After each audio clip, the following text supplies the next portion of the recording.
The prisoner of the Federation. The red sandstorm howled outside the Mars Outpost 12, slamming against the metallic walls like waves crashing against a dying ship. Inside, everything was silent, until the emergency sirens blared. Unidentified crash detected. Sector 9. Level red, the system announced.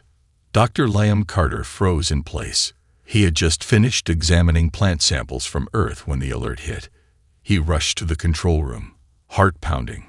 Through the dusty surveillance screen, he saw it, a black alien ship, torn open and half buried in the Martian soil.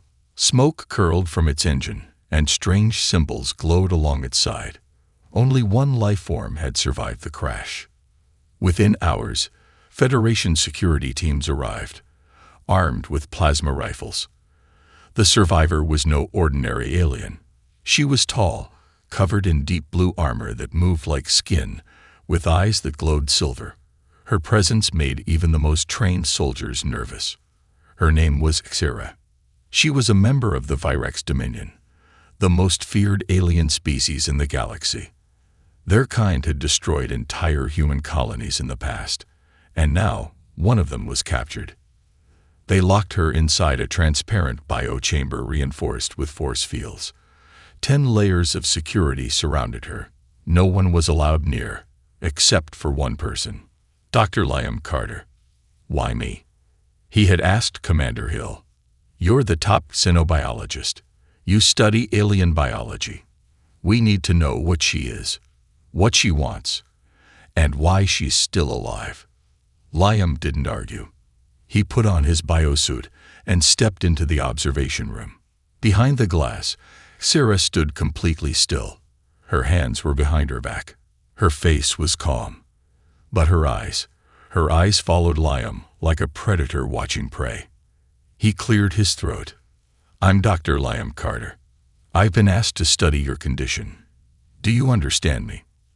Xera tilted her head. Then she spoke, her voice deep, almost mechanical. Yes, I understand. Human. Liam blinked. That was unexpected. I just need to run a few scans. Xera interrupted him. I have a question. Liam hesitated. What is it?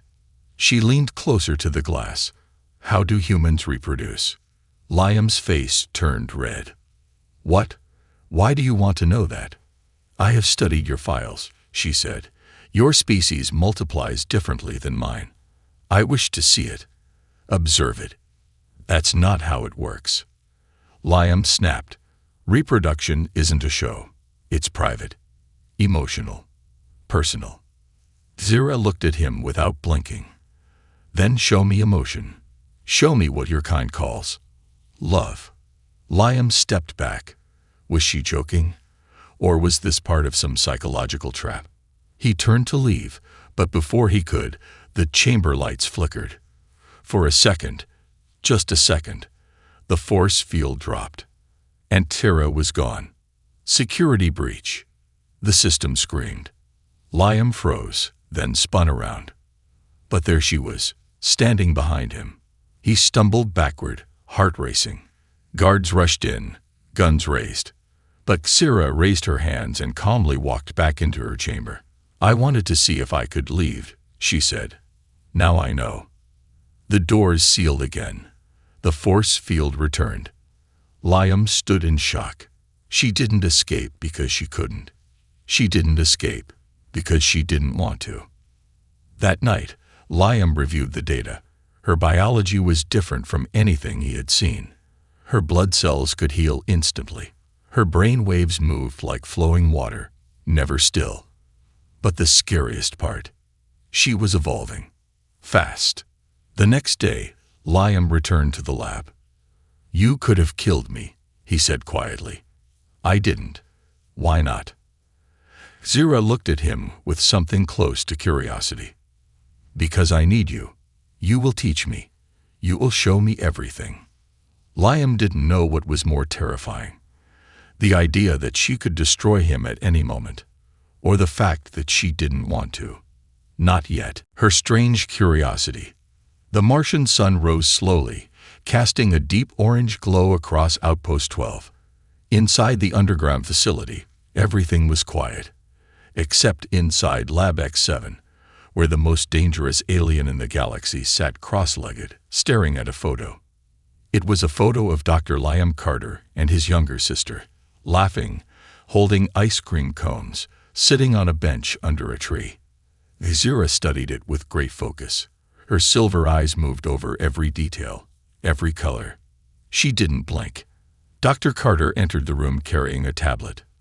"You found my photo," he said, surprised. Zira didn't look up. "Your face looks different in this image." "That's because I was 12 years old." She finally turned to him. "You were smaller." He nodded. "It's called growing up. Humans age." "Fascinating," she said, then looked back at the photo. "You are smiling. Why?" Liam was confused. "Because I was happy." She tilted her head. "Happy? That word appeared in your files 372 times. Explain it." Liam sighed. "It's an emotion. It means feeling good inside, when something makes you feel loved, or peaceful, or excited." Zira sat silently, absorbing the information like a sponge. Then she asked, "When was the last time you felt happy?"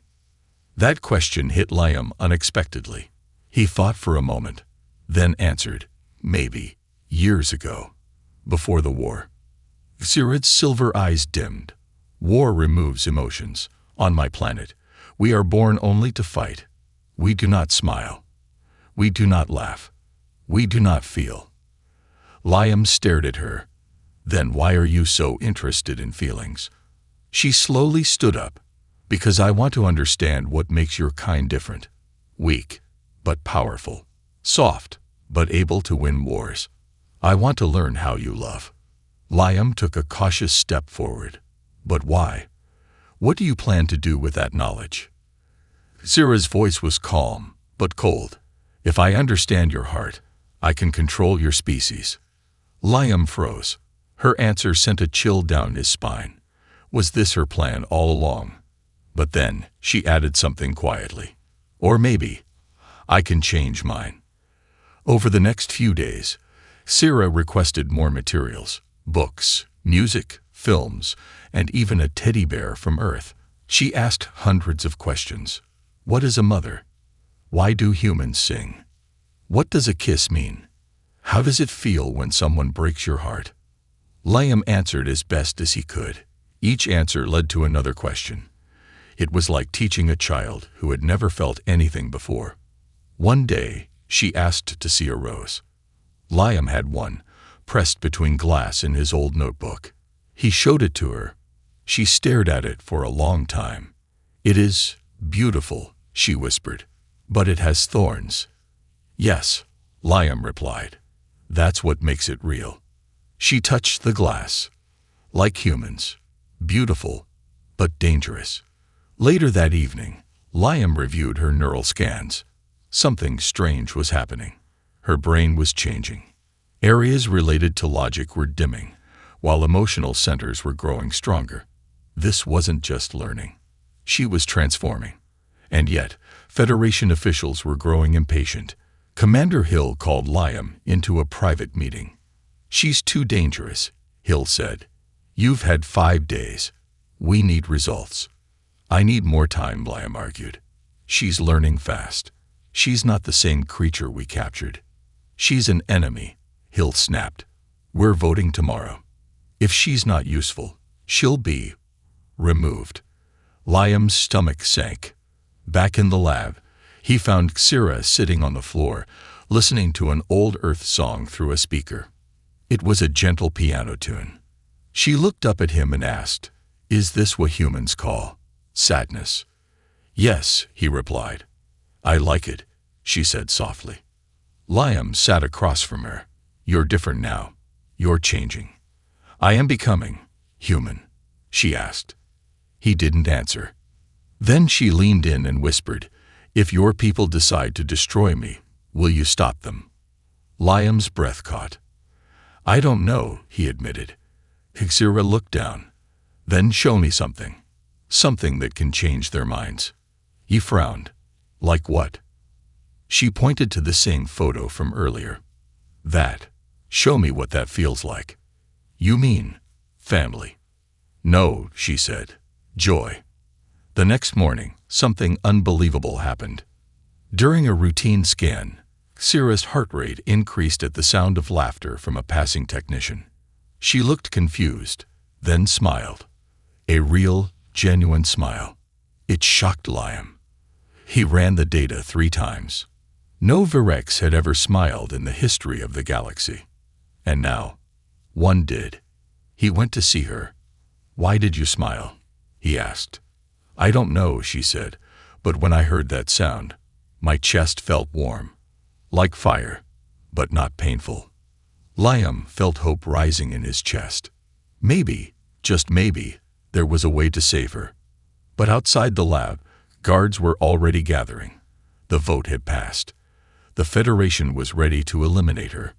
And Liam had one night left to change everything. The locked room experiment. Outpost 12 had never seen anything like her. In just 5 days, Syrah, a warrior from the ruthless Virex Dominion, had done what no alien had ever done. She smiled. That single expression sent a shockwave through the Federation's command ranks. Smiling meant emotion. Emotion meant transformation. And transformation could mean danger. So they made a decision. Not to destroy her. Not yet. But to test her in a way no one saw coming. Dr. Liam Carter was called into a silent meeting room deep beneath the Mars surface. Inside were 3 high-ranking officials and a digital screen with glowing red words. Project Coexist, Level 0. Commander Hill looked tired. We have a theory, he said. If this alien truly feels, maybe humans and Virex can learn to live together. Liam raised an eyebrow. And how do we test that? Hill hesitated, then answered, We're going to lock you in a room with her for 48 hours. No cameras, no outside communication, just you and her, alone. Liam's heart skipped. You're serious? We need to see what happens when emotion meets instinct, Hill said. And we think you're the only one she trusts. Liam swallowed hard. Trust. A word that felt dangerous now. He had 10 minutes to prepare. No weapons, no escape, just one locked room and the most unpredictable creature in the galaxy. The room was simple. Gray walls, soft lights, 1 table, 2 chairs, a small bed in each corner. No sharp objects. No technology. Syrah was already sitting when Liam entered. Her silver eyes followed him, calm and unreadable. They've changed the game, she said softly. You knew? He asked. I heard the guards whisper. They want to see what happens if I get close to a human. Liam sat across from her. So, what happens? Syrah looked down at her hands. I don't know. There was silence for a long moment. Then she said, I had a dream. Liam leaned forward. You dream? I saw your sister, Syrah said. The one in the photo. She gave me something. A flower. She said it was called peace. Liam felt his skin prickle. That's impossible. We never gave you access to. You did, she interrupted. When you spoke about her, your mind created the image. And now, I see it too. He stared at her. The Virex didn't dream. Their minds were built for war, not memory. But she wasn't Virex anymore. Not fully. Hours passed. They spoke about life, death, music, sorrow. Syrah asked questions, strange ones. Why do humans cry when they're happy? What does it mean to miss someone? Is love always painful? Liam answered everything with patience. He wasn't sure why he cared so much. Maybe because, for the first time in years, someone was truly listening. At one point, he played a soft tune on a small keyboard embedded in the table, an old Earth lullaby. Syrah closed her eyes. That sound, she said, it feels like floating. She stood up, walked toward him slowly, and placed her hand on his chest. "Your heart is fast," she said. "Are you afraid of me?" Liam looked at her. "I don't know. Maybe." Zira's hand didn't move. "I'm afraid too." By the second night, something strange began to happen. Zira started mimicking human habits. She sat like Liam did. She folded her clothes. She even asked for a pillow. She laughed at a joke he told, not loudly, but a soft, surprised sound. Then she looked shocked. "What was that?" "That's a laugh," Liam said, smiling. "I don't hate it," she whispered. They sat on their beds in silence for a while. Then Sarah said something that made Liam sit up straight. "I don't want to go back," she whispered. He looked at her. "Back where?" "To who I was. To the Dominion. To war." Her voice cracked for the first time. "I don't want to feel nothing anymore." Liam's heart ached. He moved closer, speaking gently. "You don't have to go back." "Yes, I do," she said. "They will come for me. If they find out what I've become, they will destroy me. Then we'll stop them." Zira smiled. "You said, 'we.'" He nodded. "You're not alone anymore." The next morning, the doors opened. The test was over. But the results were beyond anything the Federation expected. Zira had changed. Completely. She was calmer, more reflective. She asked for art books. She requested a song playlist. She drew a picture of Liam and his sister beneath a tree. And she made one request. "I want to see Earth." Commander Hill was silent for a long time. "She's not a prisoner anymore," Liam said. "She's proof that enemies can become something more." But not everyone agreed. Some believed she was still a threat. Others feared she was manipulating Liam. So they made a decision. She could stay, for now, but only under one condition: constant supervision, no freedom, and no connection to Earth. Zira heard this. She didn't argue. She simply looked at Liam and said, "Then you will be my connection." That night, Liam found her staring at the stars through the glass window of her chamber. "Do you think your people will ever accept me?" she asked. He stood beside her, one day. "And until then," he smiled, "I'll teach you how to be human." She turned to him, gently placing a hand over his heart. "And maybe you'll teach me what love really means, between logic and emotion." For the first time in recorded history, an enemy of the Federation painted a picture. It was made with soft pastel colors, borrowed from an old Earth art set. The lines were uneven, the shapes a little awkward, but the emotion in it was undeniable. In the center was a tree, its branches wide and welcoming. Two human children sat underneath, smiling, and beside them, slightly apart, stood a tall blue-skinned alien figure, watching, almost protecting. When Liam Carter walked into the lab and saw the painting taped to the wall, he couldn't speak for a moment. "You drew this?" he finally asked. Zira didn't turn around. She was staring out the observation window again, watching as tiny supply ships flew across the Martian sky. "I saw it in my dream again," she said quietly. "Your sister gave me a flower." And then she said, "It's your turn to protect him now." Liam stepped closer. "You've been dreaming more often." She nodded. "Every time I close my eyes." Emotions don't sleep, they echo. He studied her face. Her eyes were no longer cold silver. They shimmered with faint traces of blue and violet, colors that mirrored Earth's oceans. "You're changing," he whispered. Zira finally turned to face him. "Is that a good thing, Liam?" He smiled. "I think it's the best thing that's ever happened." But outside the walls of Lab X7, not everyone agreed. Commander Hill stood before a classified briefing room on Earth. Holograms displayed scans of Zira's neural patterns, artwork, and emotional activity. "She's evolving," Hill told the gathered officials, "learning faster than any species we've encountered. She may even surpass human emotional range in a matter of weeks." A stern woman in a dark suit raised her hand. "Commander, are you suggesting we allow a war criminal to continue developing unchecked emotions? That's like giving a bomb a heart and hoping it doesn't explode." Hill hesitated. "She hasn't shown aggression since her arrival. In fact, she's protected Dr. Carter more than once. We believe something unique is happening." Another official leaned forward. "Or she's manipulating him." Hill looked down. That was the real question no one wanted to ask. Is Syrah becoming human or pretending to be? Back on Mars, Syrah was asking her own questions. She had discovered a new folder in the lab's archive titled Human Love Stories. Liam had given it to her as a joke, thinking she might find Earth romances silly. But she didn't laugh. She read them all. Every story, every heartbreak, every reunion, every sacrifice.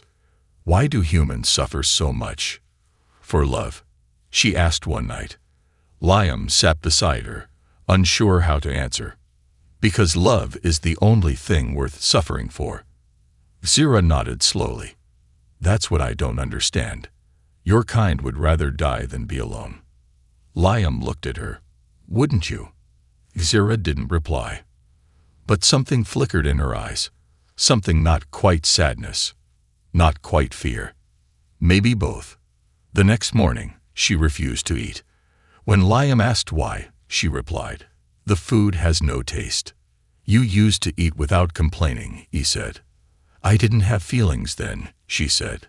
"Now, I know what joy feels like. So I know when something is empty." Liam gave her chocolate. Her first. She stared at the small square of brown and then sniffed it. "This looks like fuel waste." "Just try it." She placed it on her tongue, and her entire body froze. "Oh," she whispered. "This is warm, sweet. It feels like music." Liam chuckled. "That's chocolate. Welcome to humanity." She closed her eyes and whispered, "I like this emotion." But as the days passed, new emotions began to surface, darker ones. Jealousy, loneliness, anxiety. When Liam spent time outside the lab, she asked questions. "Who were you with? Why didn't you return sooner? Do you prefer them over me?" Liam noticed it. She was becoming emotionally attached. Maybe too attached. She didn't understand boundaries. She only knew connection. And the stronger her emotions became, the more unstable her energy readings grew. She wasn't dangerous. Not yet. But she was unpredictable. That night, Liam was summoned to the command deck. Commander Hill looked serious. "We have a problem," he said. "What now?" Liam asked. "The Virex Dominion just sent a signal. A warning. They know she's here." Liam's heart sank. "They're coming." Hill nodded. "We believe they'll arrive in 72 hours, and if they sense that she's changed, they'll see it as a betrayal. They'll kill her," Liam said.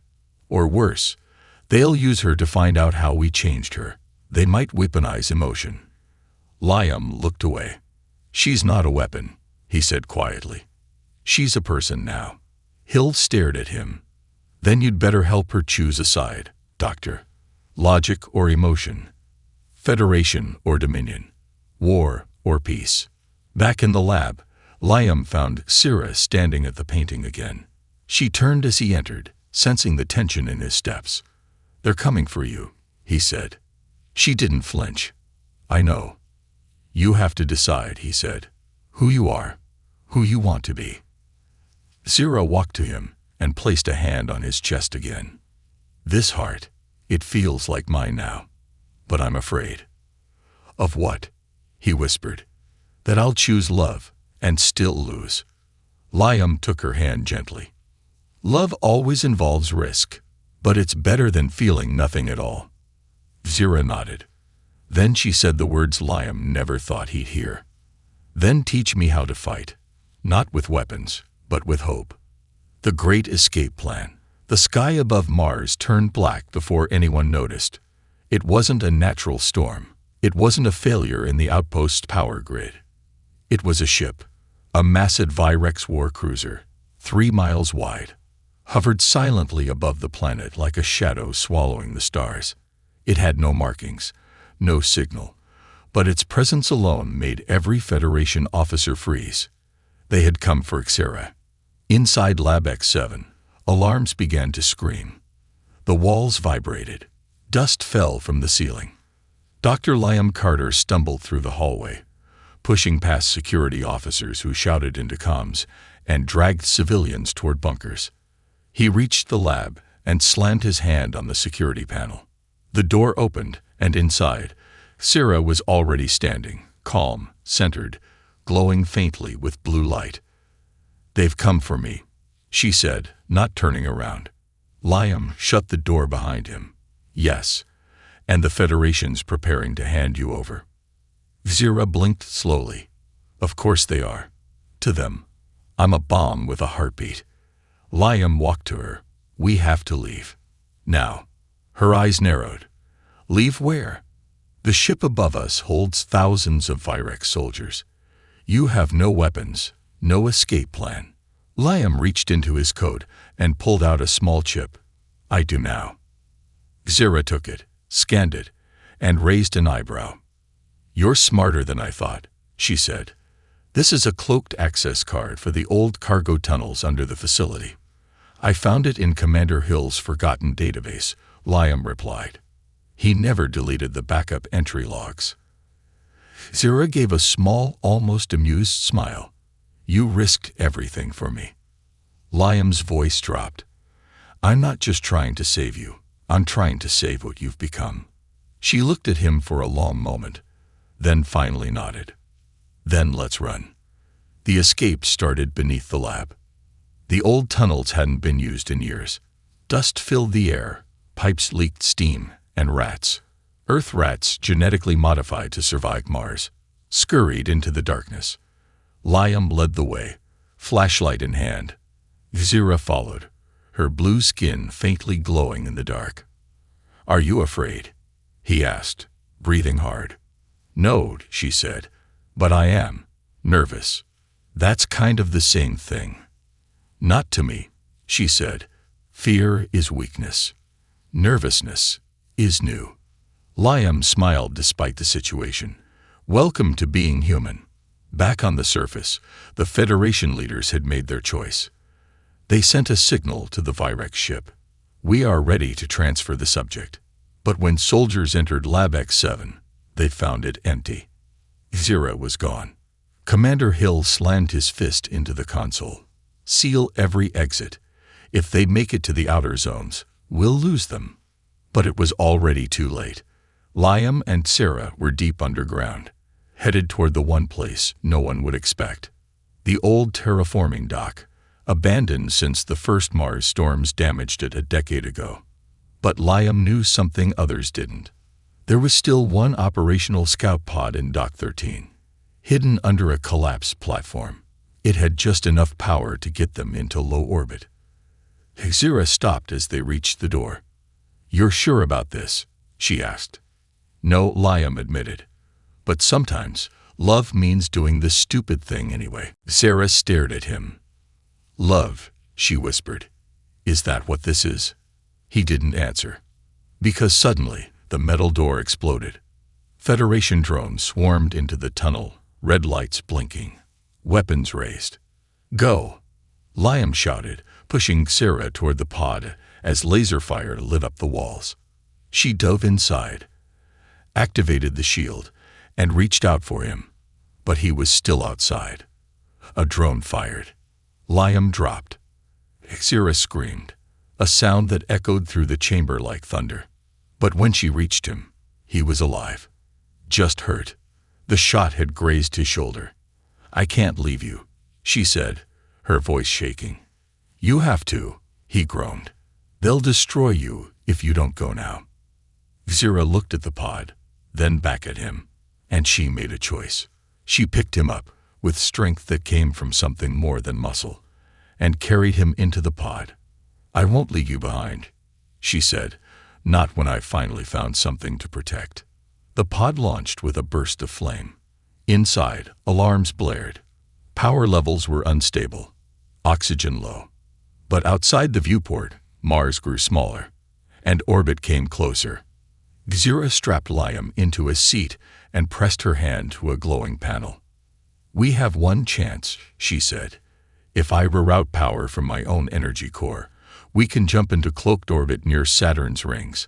From there, a signal might reach a neutral colony." Liam's eyes widened. "But that could kill you." She smiled faintly. "Then I'll be doing something truly human." He tried to stop her, but she already began.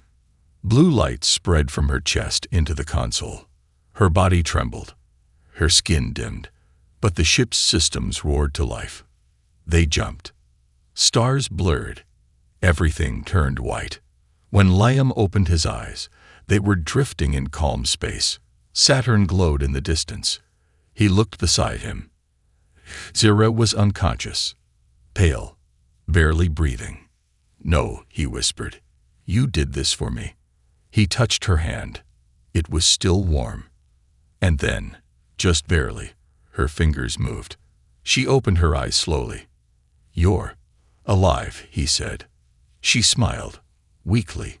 "So are you." He held her hand tightly. "You saved us both." "No," she said.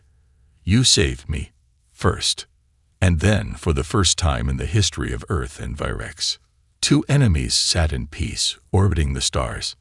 Not as soldier and prisoner, but as something more. The last stand of Mars Outpost. Back on Mars, silence had fallen over Outpost 12. But it wasn't peace. It was the silence before something terrible. Commander Hill stood inside the control chamber, jaw clenched, eyes fixed on the empty lab feed. "They escaped," the tech officer said nervously. "I can see that," Hill replied, his voice sharp. "Sir, there's something else." Hill turned. The officer swallowed. "The Virex ship has armed its weapons. All of them." Above Mars, the massive war cruiser drifted silently, but its surface began to glow. Each panel hummed with pulsing blue energy. These were no ordinary weapons. The Virex didn't believe in warning shots. They believed in destruction. Inside the ship, the Virex commander received the Federation's signal. "We lost the subject," the message said.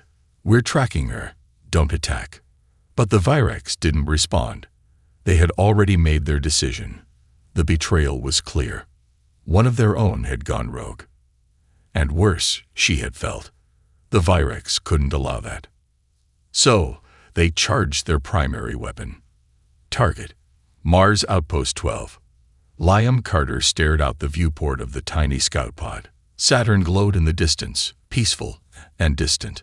But Liam's thoughts were with Mars. "We have to warn them," he said quietly. Xira sat beside him, her energy low. She had used part of her life force to power their escape. Her skin was pale now, flickering like fading light. "They won't believe us," she said. "To them, I'm still the enemy." "Then let me go back," Liam said. "They'll believe me." Xira shook her head. "If you return, they'll kill you. Then I'll take that risk." She looked at him. "I told you once," she said, her voice soft. "Love is sacrifice." Liam leaned closer, resting his forehead against hers. "Then let's both make one." The plan was simple and insane. They would split. Liam would return to Mars using a disguised Federation signal embedded in the pod's transmitter. Xira would hide in orbit using the pod's stealth field, watching, waiting. If Liam could get to the outpost's command center, he could shut down Mars's main defense grid and broadcast a message not just to Earth, but to the Virex warship. The message wouldn't be a threat. It would be a truth. A single truth. Your soldier change. She became more. If the Virex heard emotion in Liam's voice, maybe, just maybe, they wouldn't fire. And if they did, then Mars would burn. And Xira would never be safe again. Liam arrived back on Mars under the radar. The pod landed deep in the canyons behind Outpost 12. He moved fast, using old service tunnels to reach the command deck. Soldiers spotted him. He ran. Alarms blared. Commander Hill saw him first, gun drawn. "Stand down," Hill shouted. "I'm not your enemy," Liam yelled. "You helped an alien escape," Hill growled. "You broke every law we have." "She's not just an alien," Liam said, breathing hard. "She's proof that even the worst of us can change." Hill lowered the gun slightly. Liam moved fast, bypassed the terminal codes, and uploaded his message. It was a short recording, but powerful. Kira, laughing softly. Her voice saying, "I want to understand love." A moment where she reached for Liam's hand. Then, Liam's own voice, speaking directly to the Virex. She became more. She chose peace. Please don't destroy what she gave us. Then he hit send. The message flew into orbit, targeted directly at the Virex warcruiser. Now, all they could do was wait. Minutes passed. Then the Virex responded. Not with words. With action. The warship's lights dimmed. Its weapons powered down. Everyone at Outpost 12 held their breath. Liam looked out through the control window. The massive ship slowly turned. Then, like a shadow fading with the sunrise, it vanished into deep space. The attack was over. Mars was safe. The room erupted in stunned silence. No one spoke, because no one could understand it. A war had been stopped, not by force, but by emotion, by change, by her. Liam stood on the rooftop of Outpost 12 as the dust settled. Above, the stars blinked quietly. He activated his wrist communicator. "She did it," he said into the mic. "They left. We're safe." The static buzzed. Then her voice came through, weak, but smiling. "I knew you could reach them." "Come home," he said. There was a long pause. "I can't," she whispered. "My energy is almost gone." Liam's chest tightened. "No, you promised." She laughed gently. "I kept my promise. I didn't leave you behind." Tears rolled down his cheeks. "I'm coming to you." But the signal crackled. "Liam," she whispered. "Yes, thank you for making me feel." Then, silence. The line went dead. Hours later, a search crew found the pod drifting in orbit. Inside, Liam found her, still, calm, eyes closed. Her skin was faintly glowing. One hand pressed against her chest. In it, a rose. His drawing. The same one she had recreated. A symbol of something that could bloom, even in war. He lifted her gently and whispered, "You're not gone. You became something no one expected. You became a reason to believe." Back on Mars, the Federation held a ceremony. Not for a hero, not for a soldier, but for a change. And in the center of the new Mars Peace Garden, they placed a statue. It showed a human and a Virex, side by side. Not fighting, not running, just standing together. And beneath it, a plaque. She asked how humans reproduce. He showed her how they love. She became more. One message across the stars. The rose she held never withered. It sat in a glass case at the center of Earth's most protected research archive. Section 9A, deep below the Global Peace Summit Tower. A single red petal occasionally shimmered, reacting to unseen energy. No one understood how. No one dared move it. It was all that remained of Sira, the first Virex to feel, to smile, to cry, to choose love over war, and to die for it. Or so they thought. A year had passed since the Mars event, since the warship turned away, since the Federation changed its definition of enemy. Outpost 12 had become a symbol of peace, visited by thousands from across the stars. But no one visited more often than Dr. Liam Carter. He would sit in the garden beneath the statue, sometimes in silence, sometimes telling stories to students and young cadets. She wasn't just learning how to feel, he would say. She was teaching me how to live. But he never told them the full truth. Not yet. Because one part of Sarah still lived, and he was keeping it hidden. Deep inside a small research lab on Europa, Jupiter's frozen moon, Liam had set up a private sanctuary, hidden, isolated, and powered by a single goal: to decode the final message Sarah had left behind. He had found it buried inside the pod she died in, a flickering file locked behind alien encryption. At first, he thought it was data. But then, it spoke. A faint voice. Her voice. If you are hearing this, then part of me survived. Liam's hands trembled as he played it again and again. I transferred fragments of myself into the ship's memory. I learned this from your films, your soul backups, as you call them. She had studied human technology, quietly building a mirror of her own consciousness. I don't know if I am still me, or just an echo. But if I can help others like me feel what I felt, then let me try. That was her last wish. Not to return, but to teach. Liam spent months decoding her message. He built a new AI core, partially biological, partially Virex, and laced it with her memory patterns. He called it Project Bloom. And when he activated it, something incredible happened. The lights dimmed. The air shifted. And then, her voice. Liam. He froze. Is that you? The voice was gentle, soft, unsure. It wasn't fully her. Not yet, but something real lived inside. I'm here, he whispered.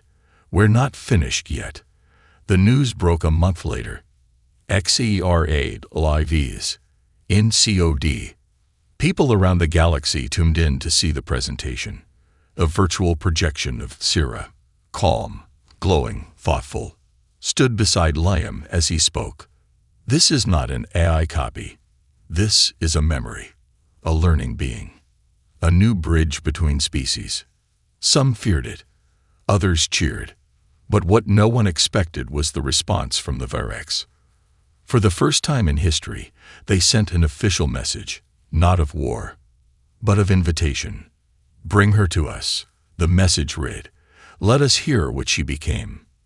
Liam was hesitant. They could destroy her, he said.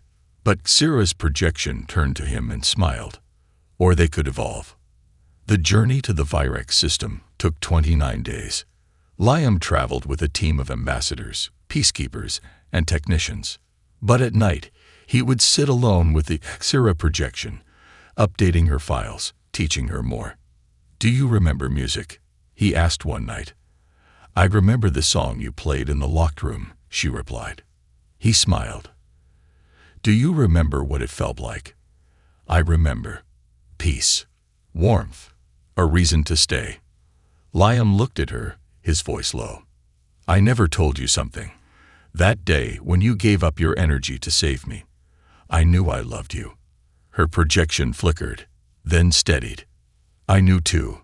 The ship arrived in orbit over the Virex homeworld. Cavro 6. 1,000 warships hovered in formation, but none fired. Instead, one opened its docking bay. A signal followed. We are ready. Liam stepped out, holding a small containment orb that carried Xera's code. Inside the Virex Hall of Memory, where only warriors of legend were honored, he placed the orb on a pedestal. The room dimmed, and then she appeared. Not a weapon, not a soldier, but a symbol. She stood tall, proud, beautiful in her own alien way. And she spoke. I was born for war, but I chose to feel. The room stayed silent. I ask how humans reproduce, she continued. But what I found was more than biology. It was emotion, a connection that defies fear, that creates life, not in the body, but in the soul. She turned toward the Virex commanders. You feared emotion because it made you weak, but it also makes you strong. It made me more. For a long time, no one moved. Then one Virex general removed his helmet. He bowed and said, in a voice heard across the galaxy, Teach us. That day, something changed forever. The Virex opened their archives to human scientists. The Federation erased Xera's enemy status, and Project Bloom became a new path for future generations, a path not of conquest, but of connection. Liam returned to Earth with a small device. It contained the updated version of Xera's consciousness, a being now shared across thousands of systems. But for him, she was still herself. He placed the device on his desk, near the photo of his sister, and arose. "I still miss you," he whispered. "I never left," her voice replied, soft as wind. And then he heard a sound. Faint music. The old lullaby they once played in the lab.